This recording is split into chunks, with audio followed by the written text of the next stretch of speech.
Kalau bicara soal PPKM, Pak, indikator untuk pelonggarannya nanti apakah sudah terlihat atau seperti apa, Pak? Kalau PPKM yang menunggu angka turun dulu, Pak, diperpanjang ini kan sebenarnya lebih soft dibandingkan dengan sebelumnya. Contohnya seperti kegiatan-kegiatan pasar-pasar rakyat boleh buka, tapi dengan kontrol protokol kesehatan yang ketat oleh Pemda. Kemudian restoran-restoran yang sebelumnya hanya take away sekarang sudah bisa 25% sampai jam 2 siang. Tapi mereka dibatasi, makanya kita minta pemilik restoran, pemilik toko membantu. Artinya mereka duduk, tidak boleh terlalu banyak bicara satu dengan yang lain. 20 menit aja cukup. 20 menit cukup. Dan waktu mau ke Natuna saya memang sudah agak demam-demam. Tapi saya rapid test masih negatif. Pulang dari Natuna sampai malam tuh hilang penciuman. Nah setelah saya rapid antigen itu ternyata 2 garis merahnya positif. Bismillahirrahmanirrahim. Hari ini dengan berbangga hati, berbahagia, saya Haji Ansar Ahmad SEMM, Gubernur Provinsi Kepulauan Riau, yang melonsing kemudian menyatakan bahwa podcast Batam News yang menjadi kebanggaan kita di Kepri ini mulai beroperasi.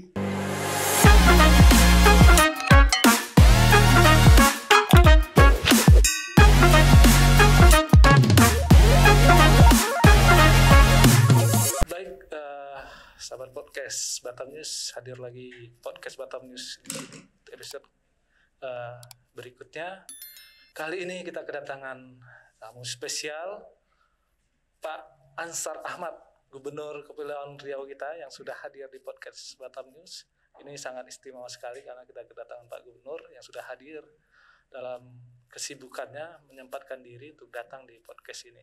Pastinya kita akan bicara seperti apa Pak Gubernur menjalankan hari-harinya sebagai Gubernur saat ini, dan juga Pak Gubernur mungkin akan menjelaskan bagaimana kondisi Provinsi Kepri saat ini dalam menghadapi pandemi COVID-19. Baik, Pak Gubernur, Pak Ansar, selamat sore. Baik Pak ya, kabar baik Pak? Alhamdulillah. Sudah pulih kembali Pak, untuk siap beraktivitas dengan full ya Pak? Iya Pak, ini bicara soal PPKM Pak, atau penanganan pandemi COVID di Batam. Ini paling trending ini soal PPKM dan vaksinasi. Kira-kira PPKM yang sekarang ini sampai kapan Pak ya? Apa yang kita tunggu gitu? Atau sampai orang pasti bertanya-tanya nih sampai kapan nih PPKM kita harus menunggu? Silakan Pak. Kemarin resmi diumumkan oleh Pak Presiden bahwa PPKM level 4, level 3, level 2 yang diperpanjang ini sampai dengan tanggal 8 Agustus. 8 Agustus. Dan Kepri itu ada 2 kota yang masuk kategori PPKM level 4 dan 5 kabupaten kota yang lain level 3. 5 kabupaten yang lain. Nah, memang hasil evaluasi pelaksanaan PPKM yang lalu memang terjadi tren penurunan, tapi memang belum terlalu signifikan. Karena selain PPKM kita laksanakan, kita juga memperbanyak yang namanya tracing dan testing untuk menyasar masyarakat yang punya keterkaitan dengan masyarakat yang terpapar COVID. Nah, tapi alhamdulillah belakangan ini terjadi tren penurunan yang cukup baik. Beberapa hari yang lalu kita sempat tembus ke angka di atas 900. Dan kemudian turun beberapa hari 700-an, 600, 500, turun 400. Lebih hari ini naik lagi 600 lebih. Tapi yang sembuh memang lebih banyak rata-rata sekarang. Artinya treatment kita sudah mulai lebih baik gitu. Nah, maka protokol kesehatan terus kita dorong, kita edukasi masyarakat. Kemudian di saat PPKM ini ya alhamdulillah pemerintah pusat memberikan dukungan, bantuan dalam bentuk sembako. Dan kemarin sudah kita launching karena itu bantuan pemerintah pusat. Saya selaku gubernur, wakil pemerintah pusat di daerah melaunching itu di Bulog Tanjung Pinang. Sekarang sedang berjalan. Nah, khusus untuk daerah, terakhir kita mendapat tugas melalui dana DAU dan DBH yang sudah di floating ke daerah. Kita wajib menyiapkan keduanya itu 25% untuk kebutuhan penanganan COVID, perlindungan sosial dan pemulihan ekonomi. Maka sekarang kita sedang memfinalisasi itu, menyisir itu. Setelah beberapa kali kita juga menyisir anggaran yang ada untuk penanganan COVID, dan kita harus memenuhi jumlah 186 miliar rupiah lebih. 160. Maka kita lakukan pergeseran di anggaran. Sebagian menangani COVID, termasuk juga insentif nakes, kemudian keperluan karantina terpadu, obat-obatan, dan peralatan-peralatan yang dibutuhkan. Kemudian untuk perlindungan sosial, kita sekarang sedang mengumpulkan kemungkinan bantuan sosial yang akan kita berikan khusus untuk keluarga yang terpapar COVID. Ini sedang kita. Baik yang kurang mampu maupun yang mampu. Pokoknya indikasinya yang terpapar COVID, tapi yang mungkin kondisi ekonominya perlu dibantu lah. Gitu. Maka nanti itu kita tuangkan di dalam pergubnya.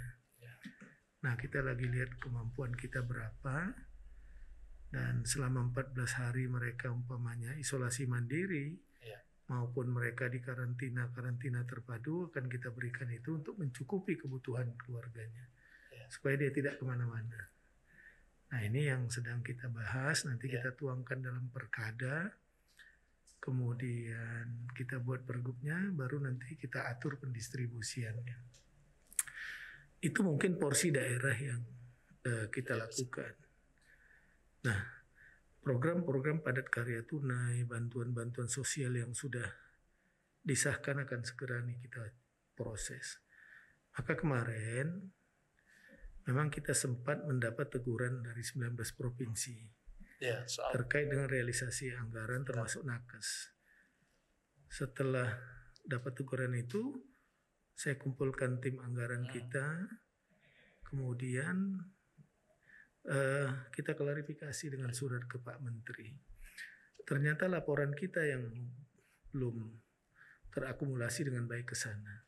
Seperti iuran nakes itu terakhir sudah 70% sudah kita berikan. Nah, sampai soal kemarin, literasi aja barangkali. Sampai kemarin sudah 27% keseluruhan dari 186 miliar yang harus kita ini. Nah, mudah-mudahan 30 Juli ini, karena ada kegiatan-kegiatan yang kita percepat dari triwulan 4 ke triwulan 3, mudah-mudahan bisa mengejar 35% nanti kita sampaikan dalam bentuk laporan 30 Juli ini. Dan itu perkembangannya sudah cukup baik. Nah, kita akan dorong itu agar 3 item yang harus kita lakukan di masa COVID, apalagi di masa PPKM ini, mudah-mudahan bisa membantu meringankan masyarakat.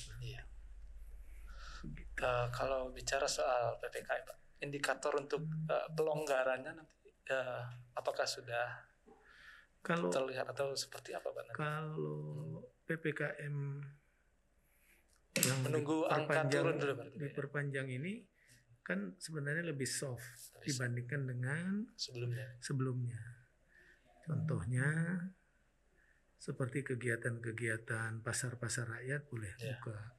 tapi dengan kontrol protokol kesehatan yang ketat oleh Pemda. Benar-benarlah sama-sama kita jaga menerapkan protokol kesehatan ini. Kalau kita memang ingin cepat situasi PPKM ini level 4, level 3 ini mudah-mudahan berubah menjadi kuning dan hijau seperti di masa lalu. Nah, ini perlu kerjasama semua. Pemerintah juga tidak akan punya kemampuan besar untuk menangani ini tanpa dukungan masyarakat. Untuk vaksinasi, Pak, kesiapan stok kita atau prosesnya? Vaksinasi sebenarnya kita perlu berterima kasih nih dengan pemerintah pusat. Pada rapat Zoom beberapa waktu yang lalu, Pak Menko Perekonomian sebagai Ketua Satgas Penanggulangan COVID dan Pemulihan Ekonomi, beliau memang memberikan prioritas dalam rangka percepatan kerjasama ekonomi, khususnya juga travel bubble. Maka Bali, Batam, dan Bintan menjadi prioritas. Sehingga waktu itu saya langsung mengajukan proposal menyampaikan bahwa kalau ingin mempercepat ini, kita mesti memberikan diskresi agar vaksin publik itu bisa juga digunakan untuk karyawan-karyawan perusahaan. Alhamdulillah langsung dijawab waktu itu dibenarkan karena capaiannya sudah. Maka kita kejar sampai hari ini capaian vaksinasi kita sudah hampir 65%. 65%. Dari 1,402 juta lebih ditambah 207 orang lebih anak usia 12-17 tahun. Nah, sudah hampir mencapai 65%. Sudah ada 2 kabupaten kota yang melampaui 70%. Ini akan menyusul dalam waktu dekat Karimun dan Bintan. Batam akan menyusul 70%. Problem kita memang akhir-akhir ini vaksinnya terbatas karena mungkin meledaknya di Jawa, Bali, di Jawa terutama. Maka banyak fokus ke sana. Tapi kita terus komunikasi hampir setiap hari.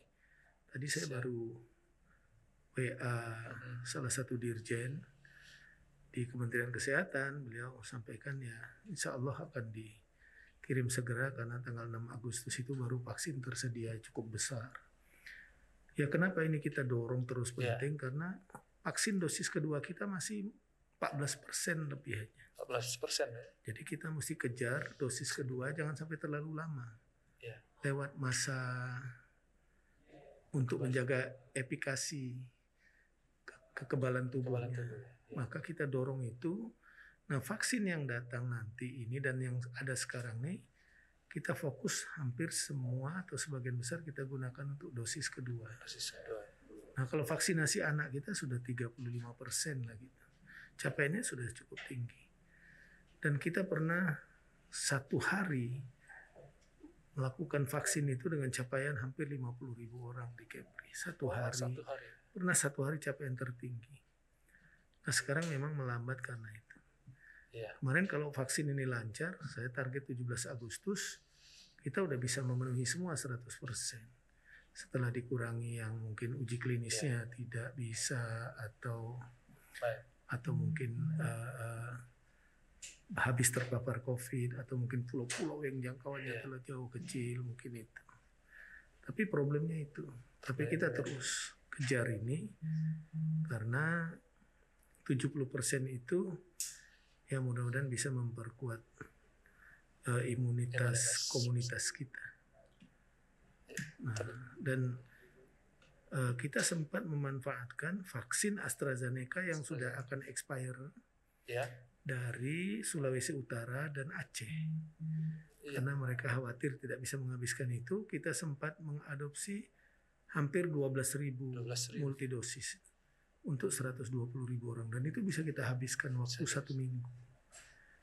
Jadi saya terima kasih, antusias masyarakat luar biasa. Sangat luar biasa. TNI susah juga mengendalikan mereka. Kerja luar biasa.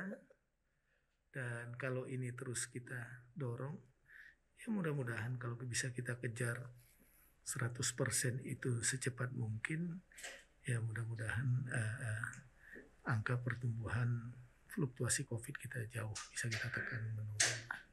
Gitu. Tapi imunisasi bukan jaminan orang tidak vaksinasi terpapar COVID. Tapi minimal orang yang sudah divaksin itu gejala yang lebih jauh kemungkinannya untuk terpapar COVID. Nah, dan kenapa vaksinasi itu penting? Itu saya bilang dari beberapa penelitian yang saya baca, 0,5% orang yang terpapar COVID meninggal dunia itu karena belum vaksin. Jadi kalau 200 orang terpapar COVID, 199 orang itu sembuh karena rata-rata sudah divaksin. Yang satu meninggal itu biasanya karena belum divaksin. Maka protokol kesehatan itu menjadi sangat penting. Prasyarat utama. Pak bisa cerita juga pernah mungkin apa? Oh ya, saya penyintas COVID juga ya. Apa sih yang harus dilakukan? Saya mungkin bisa mungkin karena kecapean ya. Kecapean juga Pak. Keliling terus Pak ya. Kita kerja keliling dari pagi sampai tengah malam.